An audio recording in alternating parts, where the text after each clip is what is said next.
इस दुनिया में हर शख्स इंसान नहीं, कुछ लोग बन जाते हैं बियॉन्डर्स, और बियॉन्डर्स बनने का रास्ता निकलता है पैथवे से। सोचो अगर तुम्हें एक ऐसी ताकत मिल जाए जो तुम्हें इंसान से गॉड बना दे, लेकिन हर कदम के साथ तुम अपनी इंसानियत खो दो। ये है अंधेरी दुनिया। तो चलिए जानते हैं 2025 का one of the best unnamed story, the Lord of mysteries. कहानी की शुरुआत बियॉन्डर्स की दुनिया से होता है, जहां इंसान अलग अलग बियॉन्डर्स एबिलिटीज हासिल कर सकता है सिर्फ पोशन पीने से। और इसमें बियॉन्डर्स की ओवरऑल 22 डिफरेंट एबिलिटीज हैं, जो नंबर 9 सीक्वेंस से शुरू होता है। नंबर्स जितना कम होगा, बियॉन्डर्स की एबिलिटीज उतनी ही ज़्यादा ताकतवर होगी। ताकतवर बियॉन्डर्स के पास गॉडली पावर्स होती है। इस एवोल्यूशन को कहा जाता है पैथ ऑफ डिवाइन। इसके बाद हम शिफ्ट होते हैं 5th जनरेशन आयरन एज, 9 सितंबर ईयर 1349 में, जहां एक औरत के पेट से मॉन्स्टर बाहर निकलता है। हमारा हीरो उस मॉन्स्टर से लड़ता है, लेकिन वो मॉन्स्टर उसे मार देता है और वह सारे एम्पायर को तबाह कर देता है। हमारा प्रोटैगनिस्ट मरने के बाद उसके साथ कुछ अजीब सा रिचुअल होता है, जिसमें वो पूरी तरह डूब जाता है। पर तभी वो अपने आप को एक दूसरी दुनिया में पाता है, यानी वो फ्यूचर से एकदम पास्ट में जाकर ट्रांसमिग्रेशन होकर आ जाता है। उसके सामने एक गन और खून के साथ एक डायरी भी पड़ा हुआ है, जो देखकर वो बहुत ही परेशान हो जाता है। तभी उसे खोए हुए थोड़ी थोड़ी यादाश्त आता है, पर तभी उसे कोई क्लाइन करके बुलाता है। तो वो देखता है कि वहाँ कोई नहीं रहता, बट ग्लास में और एक बंदा का शक्ल दिखता है। इससे उसे समझ आ जाता है कि वो ट्रांसमिग्रेशन करके यानी पुनर्जन्म होके यहाँ पहुँच गया है। वहीं दूसरी तरफ हम 2 लोगों की लाशें देखते हैं। इसे इन्वेस्टिगेट करने के लिए पुलिस ऑफिसर्स आते हैं। मरे हुए लोग हैं वेल्च और नाया, जो क्लेन के सेम यूनिवर्सिटी में पढ़े थे। क्लेन मोरिटी मरे हुए का क्लासमेट है और उसके माँ बाप मर चुके हैं। वो अपने भाई बहन के साथ रहता है। एक हिस्ट्री ग्रेजुएट लड़का जो पुराने फैसिक और हैरमेस में माहिर है। क्लेन उस डायरी को पढ़ता है, जिसे पता चलता कि 29 मई को वेल्च उससे मिलने आया था। उसने कहा कि एक पुराना नोटबुक उसे मिला है, जो 4th एपोच का है। उस बुक का राइटर एंटिगनस परिवार से था। 21, 22, 25 एंड 26 जून को वो बुक्स का कुछ पेजेस पढ़े थे। तो क्लाइन कहता है कि क्या है अजीब चीज़ें सब सच है। इसके बाद 28 जून का डेट है, बट 27 का एंट्री नहीं है। तभी वो बुक शफलिंग होकर एक पेज पे आकर रुकती है, जिसमें लिखा है कि सभी लोग मर जाएंगे, मुझे भी मिलाकर। जो देखकर वो कहता है कि क्लाइन ने ऐसा क्यों लिखा। मैं आपको क्लियर कर देता हूँ, ये क्लाइन का जिस्म है, पर इसके अंदर जो सोल है वो है जू मिंगरू की। खैर मेलिसा मोरिटी क्लेन की छोटी बहन एंटर होती है। उसे कुछ समझ ही नहीं आता, पर वो एक्टिंग करता है कि सब नॉर्मल है, तो वो वहाँ से चली जाती है। हालांकि क्लेन की मेमोरीज डिस्टर्ब हो चुकी है और कुछ यादें तो मिट ही चुकी है, पर तभी उसे कुछ याद आता है जिसमें सब बढ़िया था, लेकिन रिचुअल करने के बाद क्या हुआ उसे कुछ भी याद नहीं। मेलिसा स्कूल निकलने से पहले क्लेन से ताज़ा ब्रेड लेने के लिए कहती है, तो क्लेन सोचता है माफ़ करना, जब तुम वापस आओगी मैं यहाँ नहीं रहूँगा। उसे बस एक चीज़ अच्छी सी समझ आ गई थी, जितना देर वो यहाँ रुकेगा उतना ही खतरा बढ़ते ही रहेगा।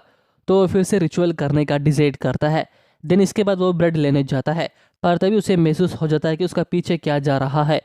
तभी हम आयरन एज क्रॉस स्ट्रीट और तेंजन शहर का लियोनार्ड किंगडम देखते हैं, जो बहुत ही बड़ा शहर है। वो आदमी उसका पीछे करते ही जा रहा था, तो क्लाइन तेजी से चलता है, फिर एक रूफ में जाकर छुप जाता है, जहाँ एक फॉर्च्यून टेलर उसे इनवाइट करती है उसकी फॉर्च्यून बताने के लिए। तुरु टैरोट कार्ड्स की मदद से वो बताती है कि वो उसका पहला कस्टमर है, इसलिए वो उसे मुफ्त में बताएगी। तो क्लेन जाकर बैठता है और पूछता कि क्या सच में ये मुफ्त है, तो वो हाँ कहती है। तो क्लेन कार्ड्स को शफल करके रख देता है। वो फॉर्च्यून टेलर पूछते कि पहला उसे क्या जानना है, तो वो कहता है कि पास्ट, प्रेजेंट और फ्यूचर।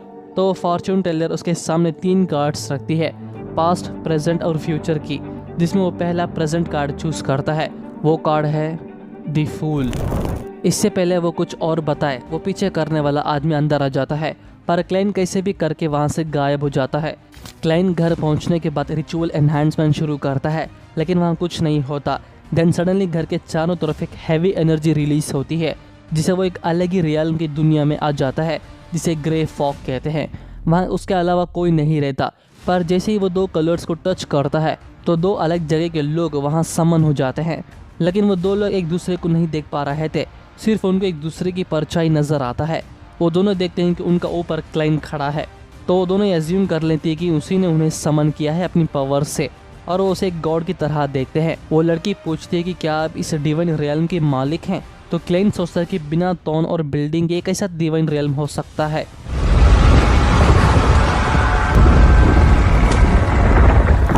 बस वो इतना ही सोचा था, एक पूरी बिल्डिंग और टोन उसके लिए तैयार हो जाता है।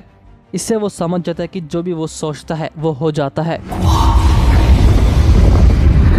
वो बंदा उससे पूछता है कि वो कौन है, तो हमारा हीरो सोचने लगता है क्या वो ज़ू मिंगरू है या क्लाइन है, लेकिन वो दोनों नाम बताने के बदले टोन में बैठकर अपना नाम दी फूल कहता है, जो टैरोट कार्ड का नाम है। वेल उस लड़की को सुपर नेचुरल मैजिक और मिस्टीरियस चीज़ें देखना बहुत ही पसंद है, तो वो देखकर खुश हो जाती है। फिर वो मिस्टर फूल से पूछते हैं कि बियॉन्डर बनने के लिए क्या करना होगा। तो क्लेन बात को संभालते हुए कहता है कि तुम्हारा इस सवाल का जवाब वो बंदा देगा। तो वो बताता है कि बियॉन्डर बनने के लिए किसी एक चर्च ज्वाइन करना होगा। हालांकि ज़्यादा लोग बियॉन्डर्स नहीं बन पाते, लेकिन बियॉन्डर्स सच में एग्जिस्ट करते हैं। वो अभी भी लड़ रहे हैं वो अंधेरों के खिलाफ। असल में इस बंदे के पास 2 सीक्वेंस 9 की पोशंस हैं, साइलर और ऑडियंस। इसे क्लाइन समझ जाता है कि ये डिफरेंट एबिलिटीज़ है। खैर उस लड़की वो बंदे से एक डीलिंग कर लेती है। फिर वो क्लाइन से रिक्वेस्ट करती है कि क्या वो गैदरिंग मीटिंग रख सकता है। तो क्लाइन सोचता है कि बार बार मिलने से उसे अपने बारे में पता चलेगा और वो घर भी जा पाएगा। तो वो मान लेता है और गैदरिंग मीटिंग के लिए हर मंडे 3 बजे प्रेजेंट होने के लिए कहता है। वेल इसके बाद वो अपने लिए एक कोड नेम सोचते हैं, जिसे क्लाइन ने टैरोट कार्ड से दी फूल रखा था। वैसे ही वो लड़की अपना नाम जस्टिस रखती है और वो बंदा दी हैंग्ड मैन। इसी के बीच क्लाइन को तेज़ी से सर दर्द होता है, तो वो गैदरिंग मीटिंग ख़त्म करके वापस अपना घर आ जाता है, जहां पुलिस उसका इंतज़ार कर रहे थे। उन पुलिस ऑफिसर्स में से एक वही था जो उसका पीछा कर रहा था, लियोनार्ड मिचेल, और दूसरा है डून स्मिथ, सीनियर ऑफिसर। वो दोनों उसके कमरे चेक करते हैं। लियोनार्ड वो डायरी पढ़ता है, सब मर जाएंगे मुझे छोड़ के नहीं। तो वो क्लाइन से पूछता है कि इसका क्या मतलब है। तो वो कहता है कि ये बात उसे भी नहीं पता। स्मिथ बोलता है मिस्टर गोवन अपनी बंदूक खो दी है। तो उसे लगता है शायद वो यही होगा। तो क्लाइन कहता है कि वो ड्रॉ में है। इवन वो बताता है कि कल रात वो खुद को गोली मार ली, लेकिन सुसाइड करने में फेल हो गया। उसके बाद उसे कुछ भी याद नहीं।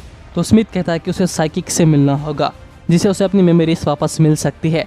वो उसे अपने साथ ले जाने वाला था, लेकिन क्लाइन मिली हुई छोटी सी टाइम गैप में एस्केप हो जाता है। लेकिन जैसे ही वो भागता है उस पर कोई पानी फेंकता है, बट वहाँ कुछ इंटरेस्टिंग होता है। लगता है एक बियॉन्डर वहाँ है। क्लाइन का हर रास्ता ब्लॉक होते ही जाता है, तो एक गाड़ी में बैठकर वहाँ से निकलता है। पर तभी वो देखता है कि वो उसे कहीं ले जाता है, और वो आदमी स्मिथ हिमसेल्फ था। देन क्लाइन फिर से अपने सपनों से जागता है। जैसे ही वो डोर ओपन होती है, क्लाइन अगेन स्मिथ से मिलता है। क्लाइन समझ जाता है कि उसने उसका सपना को ही मैनिपुलेट किया है। स्मिथ बोलता है, क्लाइन रात में हम तुमसे ज़्यादा ताकतवर हैं जितना तुम सोचते हो। तभी वहाँ का पूरा बिल्डिंग तबाह होता है और ख़तरनाक मंजर नज़र आता है। अचानक एक लड़की क्लाइन को पकड़ लेती है। स्मिथ कहता है कि वो बस तुम्हें शांत कर रही है।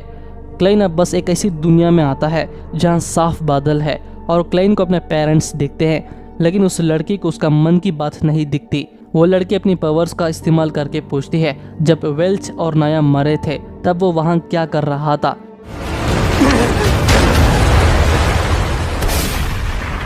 तो क्लाइन वो बंदूक से खुद को ही फायर कर लेता है। तो इस बात से वो लड़की श्योरली कहती है कि उसने खुद को गोली मार ली। जो ताकत उस पर असर डाल रही है वो खतरनाक है। तो वो स्मिथ से केयरफुल रहने के लिए कहती है। तो स्मिथ क्लाइन से कहता है कि एंटिगनस फैमिली का बुक मिसिंग है, जो इसके लिए एक थ्रेड बन चुका है। तो वो क्लाइन को एक ऑफर देता है उनके साथ ज्वाइन करने के लिए, एक बियॉन्डर बन के। आफ्टर दैट क्लाइन स्मिथ दिए हुए एड्रेस के लोकेशन में जाता है, जो एक क्लब है, लेकिन नीचे एक सीक्रेट ऑफिस है जहां वो कुछ बियॉन्डर से मिलता है। लियोनार्ड एजियन चर्च का मिडनाइट पोएट है। रॉयल राइडिन एजियन की Beyonder of the sleepless. Frye Beyonder of the corpse collector. केनली बियॉन्डर ऑफ द स्लीपलेस। खैर क्लाइन देखता है कि वो जगह बहुत ही खूबसूरत है।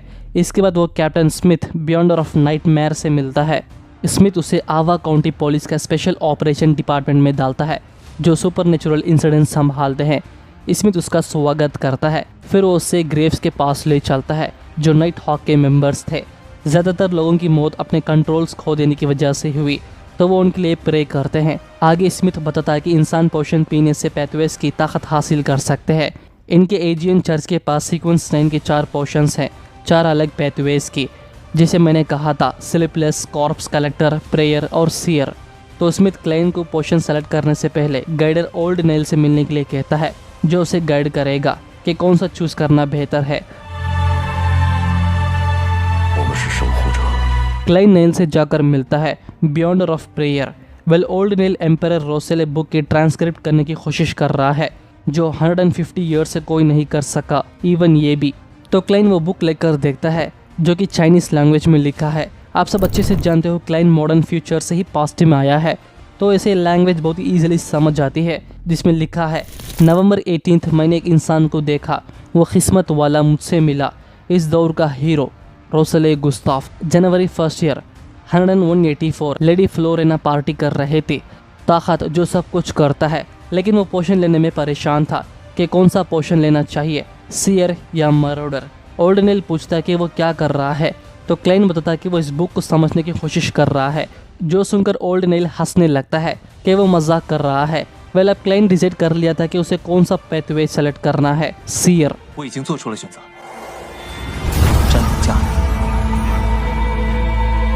तो ओल्ड नेल वो पोशन बनाता है और उसे पीने के लिए कहता है। जैसे ही क्लाइन उसे पीता है, उसके बॉडी में कुछ होने लगता है, लाइक केमिकल रिएक्शन। वो पीने से उसे सब कुछ अजीब सा दिखता है। ओल्ड नेल क्लाइन को एक ऐसी चीज़ सोचने के लिए कहता है जो इस दुनिया में एग्जिस्ट ही ना करे, तो वो एक न्यूक्लियर बॉम्ब सोचता है, जिसे वो अपना कंट्रोल खोने लगता है। बट इन दी एंड वो अपना आप पर फुल कंट्रोल्ड में था। अब ऑफिशियली क्लाइन एक सीयर बन चुका है। आई नो अब सबको एक डाउट है, आखिर सीयर क्या है। सीयर पैथवे का पहला स्टेप यानी सीक्वेंस 9। इस एबिलिटी के जरिए इंसान सुपरनेचुरल चीज़ों को महसूस कर सकता है, जैसे छुपी हुई एनर्जीज, गोस्ट या किसी ऑब्जेक्ट का पास्ट भी। सीयर को कभी कभी विजन्स और सपने आते हैं, जिसमें वो फ्यूचर के हिंट्स या डेंजर्स का एहसास कर सकते हैं। इसमें सीक्वेंस नंबर्स कम होते होते बियॉन्डर को गॉड लेवल पावर्स मिलता है। वेल क्लाइन ओल्ड नेल का स्पिरिचुअल देख पा रहा था। नेल बताता है कि विजन पावर ऑफ ऑन करने के लिए उसे बस अपने सर पर 2 बार टैप करना होगा, तो क्लाइन ऐसा ही करता है। इसके बाद वो स्मिथ से जाकर मिलता है। क्लाइन को एडवांस पेमेंट 12 पाउंड्स मिलता है, जो देखकर वो खुश हो जाता है। तो पहला वो अपने वर्क के लिए एक स्टिक लेता है। उसका पहला असाइनमेंट ही एक किडनैपिंग बच्चा एलियट को रेस्क्यू करने का है। इस मिशन में उसका को वर्कर है लियोनार्ड। देन क्लाइन अपनी सीयर पावर एक्टिवेट करके उसे ढूंढता है।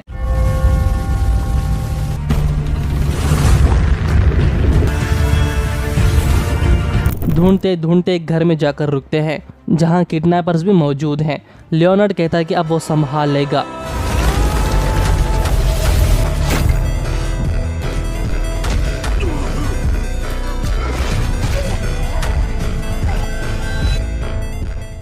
लियोनार्ड अपनी कमाल की एबिलिटी से उन्हें मार देता है, पर वो नहीं मरते और ना ही वो आम इंसान है। असल में वो एक मॉन्स्टर्स है। तो क्लाइन उस बच्चे को लेकर बाहर निकल जाता है। तो अब शुरू होती है असली युद्ध।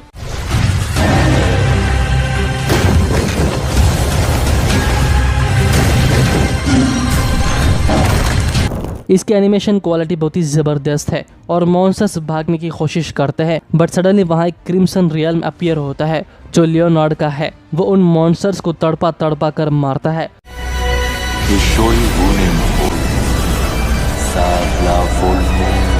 और पूरी तरह ख़त्म कर देता है। इसी के साथ उनका पहला मिशन ख़त्म होता है। पर तभी अचानक क्लाइन को कुछ विजन्स नज़र आता है जो उसे डिस्टर्ब करता है, तो वो तुरंत वहाँ से निकल जाता है। बट लियोनार्ड जानता था कि उसने क्या देखा। वेल क्लाइन घर के डोर ओपन करते ही वो उसी जगह टेलीपोर्ट हो जाता है जो पहले वो बिल्डिंग में था। उसके कमरे में एक बुक खुद ही शफल हो रहा था। देन सडनली एक पेज में आकर रुकता है, सब मर जाएंगे मुझे भी मिलाकर। फिर वो देखता है कि वो दी फूल कार्ड के ऊपर ही खड़ा है। अगेन वो सपने से जागता है। क्लाइन समझ जाता है कि वो किडनैपिंग घर के आसपास ही एंटिगनस फैमिली का कुछ क्लू जरूर है। ब्लैक टाउन सिक्योरिटी कंपनी के एक अंडरकवर पुलिस ऑफिसर है स्मिथ। अपनी नाइटमेयर पावर इस्तेमाल करके उस बंदे को टॉर्चर करता है जो क्लाइन का पीछा किया। रेगिंस सीक्रेट ऑर्डर का मेंबर। स्मिथ उसके ख्वाबों के अंदर जाकर एंटिगनस फैमिली का बुक तलाश करने की कोशिश करता है, लेकिन वो नाकाम था। रेगिंस तो अनकॉन्शियस ही हो जाता है। इससे लियोनार्ड को भी एक बात अच्छी सी समझ आ गई थी कि सीक्रेट ऑर्डर्स के मेंबर्स भी अब उस बुक की तलाश में हैं। इसलिए वो क्लाइन को फॉलो किया। स्मिथ कहता है कि उन्हें सीक्रेट ऑर्डर के लोगों से पहले ही वो बुक को हासिल करना होगा। इसके बाद वो क्लाइन को लेकर एक इन्वेस्टिगेशन प्रिजनर के पास ले चलते हैं, जो दिखने में बहुत ही डरावना था और उसे गंदी स्मेल आ रही थी। लेकिन इस इन्वेस्टिगेशन से कोई फायदा नहीं और इस मरने वाले का बेटा रे वेबर भी लापता है। लियोनार्ड को लगता है कि वही उनका टारगेट है जिसे वो ढूंढ रहे हैं, तो वो उसका फोटो देखकर क्लाइन से कहता है कि वो उसे ढूंढ निकाले। तो क्लाइन भी ऐसा ही करता है, बट वो स्टिक अब नॉर्मल एक्टिविटीज करती है, फिर क्लाइन पर ही हमला करता है। लेकिन स्मिथ ने रोक लिया और ये इन्वेस्टिगेशन यही खत्म करते हैं। आफ्टर दैट वो क्लाइन को लेकर चाइनीज गेट में किसी के लिए इंतजार किया। फिर स्मिथ एक सिट्राइन पेंडुलम जो प्रेडिक्शंस बढ़ा सकती है वो क्लाइन को गिफ्ट करता है ताकि मिशन के दौरान काम आ सके। तभी सडनली वहाँ कुछ कैरेक्टर्स अपीयर होते हैं। एरल हसेन स्लीपलेस पैथवे जिसकी sequence 7 of the nightmare, other one Borgia एक कॉर्प्स कलेक्टर पैथवे और इसका सीक्वेंस नंबर है 8 ग्रेव डिगर। तीसरा मेंबर को तो आप सब जानते हो, डैली साइमन कॉर्प्स कलेक्टर की सीक्वेंस 7 स्पिरिट मीडियम पावर है। ये सब एक खतरनाक मिशन के लिए असेंबल हुए हैं, इसीलिए एरल को लगता है कि क्लाइन जो एक सीयर उसे साथ ले चलना बेवकूफ़ी है, क्योंकि उनके पास एक खतरनाक जादुई चीज़ कोड 2047 है और इसके लिए होली कैथेड्रल ने परमिट भी दे दिया था, जिनके लिए ये सब काम करते हैं जो एक बड़ा ऑर्गेनाइजेशन है। वो इसलिए परमिट दिया ताकि रे वेबर को हर हाल में ढूंढ पाए। जैसे स्मिथ का अनुमान था कि वह एंटिगनस फैमिली का वंशज है और एक जादुई चीज़ उनके फैमिली का ही बनाया हुआ है। एरल उन सभी को उसी की तरह मूवमेंट कंटिन्यूस रखने के लिए कहता है, वरना जान के लिए खतरा हो सकता है। तो सब ऐसा ही करते हैं। जैसे ही उस चीज़ से पर्दा हटाता है उसके अंदर से एक क्लोन डॉल बाहर निकलता है।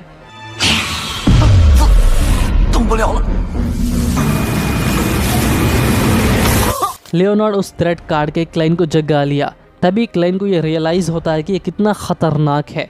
वो डॉल उसी का पीछा ही कर रहा था क्योंकि क्लाइन ने एंटिगनस फैमिली का बुक टच किया। तो जब तक उस बुक की थोड़ी सी भी ऑरा रहेगी वो डॉल रिएक्ट करेगी। स्मिथ अपनी बात कह ही रहा था, इतने में ही उस डॉल के रेडियस में आकर वो फ्रीज हो जाता है। तो डैली उसे जगाती है। फिर क्लाइन उसे रे वेबर का कोड दिखाता है तो वो डॉल बेकाबू हो गया, जिसे कंफर्म हो जाता है कि रे वेबर ही एंटिगनस फैमिली का वंशज है। तो वो तुरंत तलाश करना शुरू कर दी। वहीं दूसरी तरफ एक वेयर हाउस में रे वेबर उस बुक के साथ रिचुअल एनहांसमेंट शुरू कर देता है। वो बुक उसके शरीर में पूरी तरह ऑब्जर्व होकर एक खतरनाक मॉन्स्टर में ट्रांसफॉर्म हो जाता है। इन सब के बीच एक जोकर अपीयर होता है। उसे एहसास हो जाता है कि क्लाइन और बाकी लोग वहीं आ रहे हैं। क्लाइन उस जगह का खतरा लेवल देखते ही परेशान हो जाता है क्योंकि डेंजर लेवल पीक में था। एट दिस मोमेंट सभी फोकस में थे। तभी सडनली वो मॉन्स्टर बाहर निकलता है। वो जादुई चीज 2049 उसके आंखों में दिखते ही वो उसकी तरफ आगे बढ़ता है। न अब बारी आती है अपनी जादुई ताकत दिखाने की।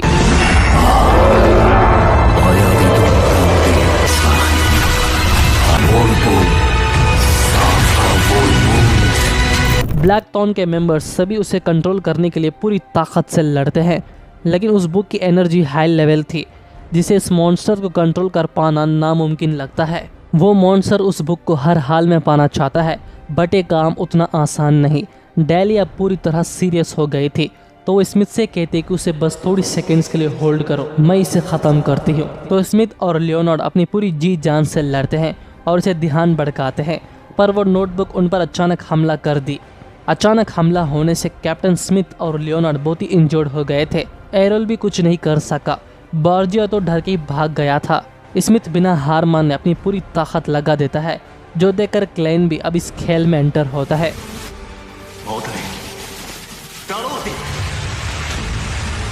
वो कार्ड्स उस मॉन्स्टर को थोड़ी देर के लिए होल्ड करेगी। इसी मौके का फायदा उठाकर डैली एक पावरफुल हमला करती है।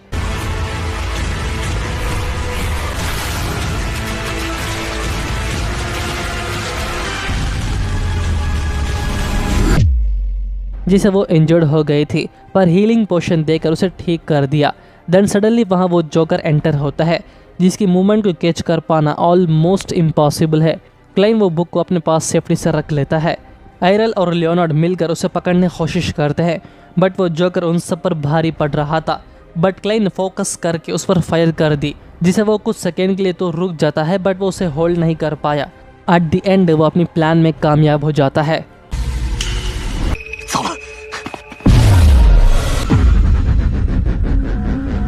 वो उन सबको अपनी डोमेन में कैद करके बहुत ही खुश महसूस करता है। क्लेन सोचता है कि उसे हर हाल में इससे बाहर निकलना होगा, तो उसे एक आइडिया आता है, रिचुअल एनहांसमेंट, जो किस्मत से काम भी कर गया। बट वो जितना देर यहाँ रुकेगा वो उतनी ही ज़्यादा खतरे में होंगे, क्योंकि असल में उस जोकर का प्लान उन्हें कंट्रोल करने का है। इसीलिए वो अपनी भविष्य देखता है, असली दुनिया लौटना सुरक्षित है या नहीं। सुरक्षित है तो वो दोबारा असली दुनिया में लौटकर एक्टिंग करता है कि वो मूव नहीं कर सकता। वो जोकर क्लेन से एक डील करता है, अगर वो बुक उसे दे दी तो वो उस पर से कंट्रोल हटा देगा।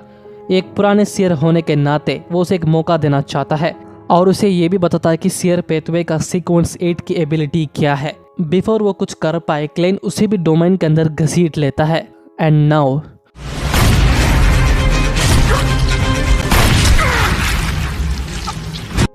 क्लेन उसे पूरी तरह वाइप आउट कर दी एंड उसे ये भी पता चलता है कि वो एक सीक्रेट ऑर्डर का मेंबर है।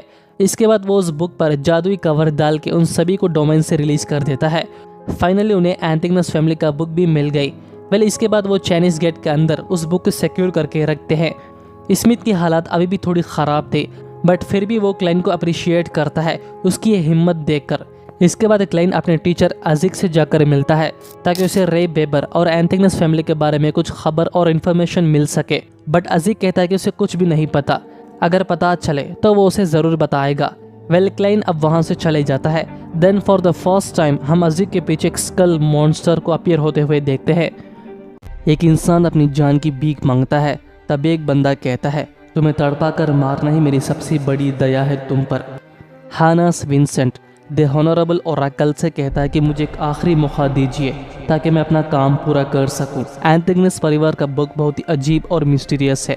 तभी वो कुछ बलि के बकरे ढूंढे और वो थे क्लाइन और उसके दोस्त, लेकिन वो मर गए, जिसे वो नोटबुक उन नाइट हॉक्स के हाथों चला गया।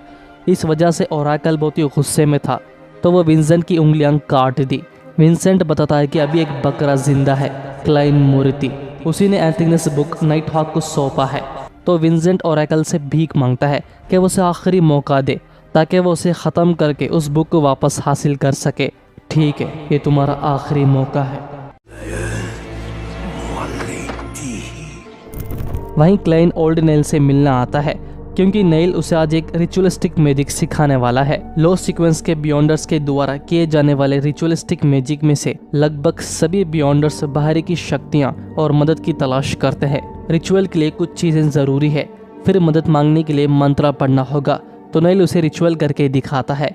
रिचुअल करते समय एक चीज जहन में रखनी होगी, रिचुअल करने वाला हमेशा किसी अनजान से बात करने की कोशिश ना करना चाहिए, वरना अबीस की दुनिया में फंस जाएगा जहां वो सिर्फ मौत का इंतजार करता रहेगा। नेल अब प्रार्थना शुरू कर देता है और वो इस प्रार्थना से एक चीज मांगता है, 30 पाउंड का खर्च चुकाना। हाँ, मिस्टर नेल 30 पाउंड का कर्जदार है, जो सुनकर क्लाइन को बेवकूफ़ वाली चीज लगती है। वेल वो बाहर निकलते ही नेल को एक मालदार की पर्स मिलता है जिसके अंदर बहुत सारे पैसे थे। तभी उस पर्स का हकदार आता है तो नेल उसकी पर्स उसे वापस कर दी। इसकी ईमानदार को देखकर वो आदमी नेल को 30 पाउंड गिफ्ट करता है, जो देखकर क्लाइन को बहुत ही हैरान था। नेल उसे समझाता है कि यही है मैजिक की शक्ति, जिसका रूल सिंपल है, जो चाहो करो पर नुकसान मत पहुंचाओ।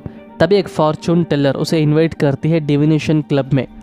उस बिल्डिंग में से एक बंदा क्लाइन को ही घूर रहा था। वेल क्लाइन अपनी फॉर्चून देखता है बट उसे कुछ खास इन्फॉर्मेशन नहीं मिली। उस फॉर्चून टेलर की सेहत ठीक नहीं था।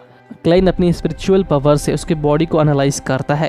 क्लाइन उसे एडवाइस करता है कि उसे जल्द से जल्द डॉक्टर को दिखाना होगा, खासकर उसके फेफड़ों के लिए और उसका आंख भी। वो फॉर्चून टेलर पूछता है कि क्या तुम डॉक्टर हो या हर्बलिस्ट? दोनों में से कोई नहीं, मैं एक सीयर हूँ।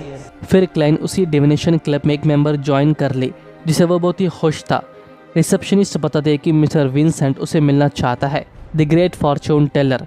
क्लाइन थोड़ा एक्साइटमेंट में था तो वो उससे मिलने चला गया। विंसेंट आज की सेशन में मैजिक मिरर के बारे में बता रहा था। मैजिक मिरर जो मिस्ट्री और अनजान चीज़ों से जुड़े होते हैं, जैसे स्पिरिचुअल दुनिया के दरवाजे। अगर वो सावधान नहीं रहे तो उसका अंजाम बहुत ही भयानक होगा। हैनस विंसेंट ये भी एक बियॉन्डर ऑफ सीयर है, जिसे क्लाइन की तरह। वेल ये वही है जिसे हमने स्टार्टिंग में देखा। क्लाइन उनके बातों को खामोशी से सुन रहा था। तभी विंसेंट सेलिना को एक मिरर गिफ्ट करता है। सेलिना क्लाइन के सिस्टर की फ्रेंड। सेलिना उसे क्रॉस करते एक खतरनाक स्पिरिचुअल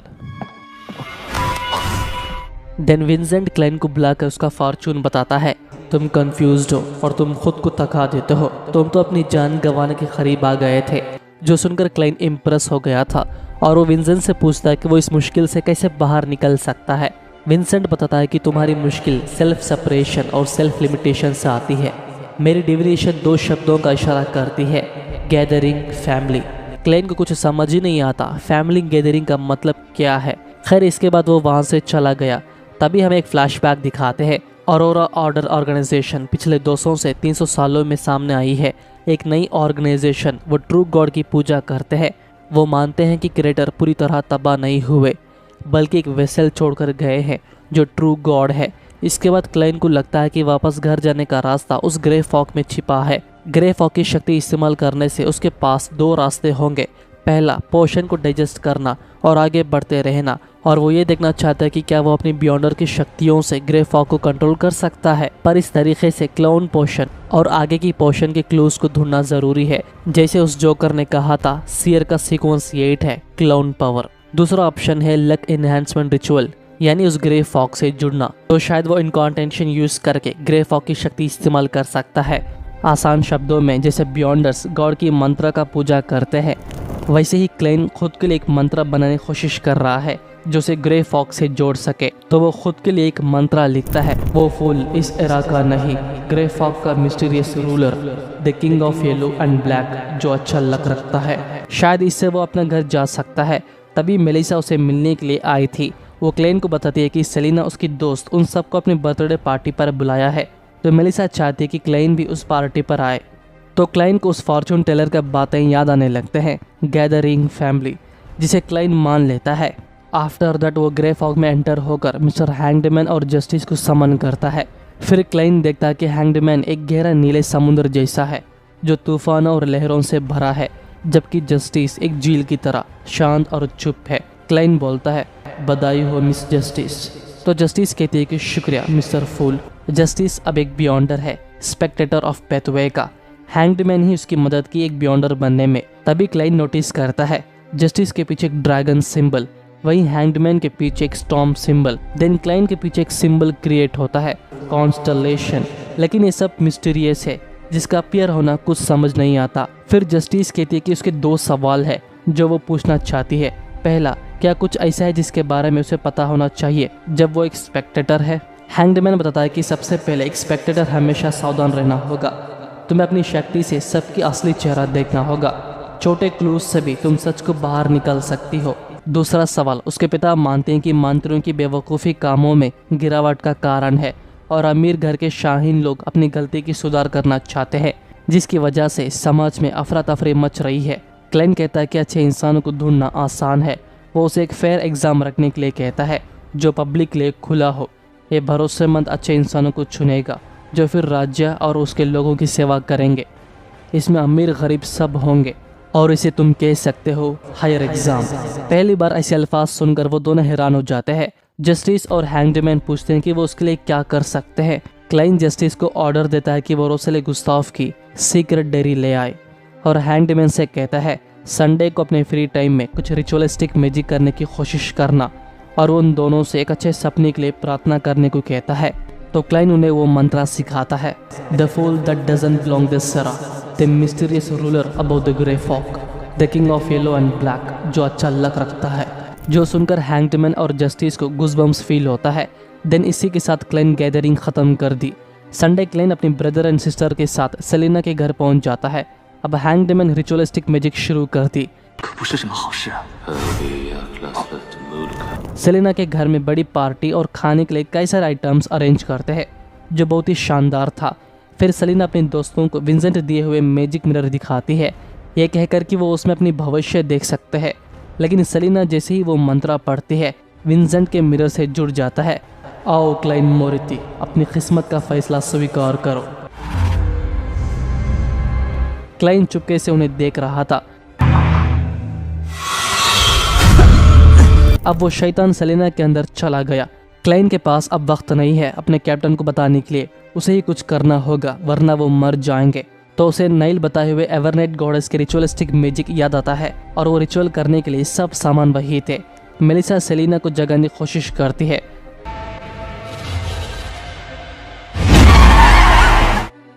वो शैतान उन्हें बेहोश कर दी। फिर सेलेना की बॉडी को अपने वश में कर लेती है तो क्लाइन स्लम्बर कार्ड से उसे थोड़ी देर के लिए बांधकर रिचुअलिस्टिक मैजिक शुरू कर देता है, जिसे विंसेंट की मैजिक कमजोर हो रहा था। तो विंसेंट अपनी मास्टर से शक्ति मांगता है,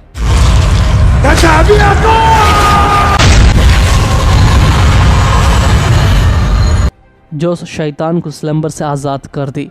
क्लाइन अब भी रिचुअलिस्टिक मैजिक को जारी रखता है, पर वो शैतान उस पर हमला कर देती है और इसकी स्पिरिचुअल पावर को ऑब्जॉर्व कर रही थी।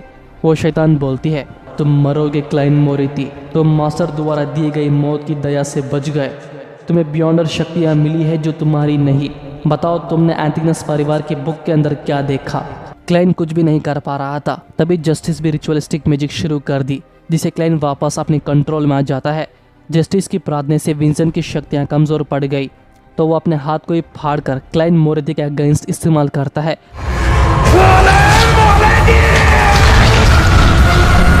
बट क्लाइन अपनी पूरी ताकत से रिचुअल करता है, जो उस बुरी एविल की सारी शक्तियों को खींच लेती है।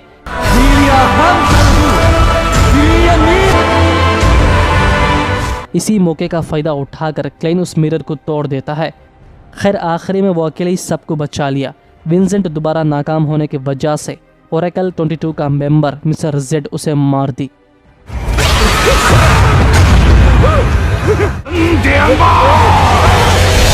ये सब होने के बाद क्लाइन स्मिथ को लेकर विंसेंट के घर इन्वेस्टिगेशन करने आता है, जहां वो मरा पड़ा हुआ है।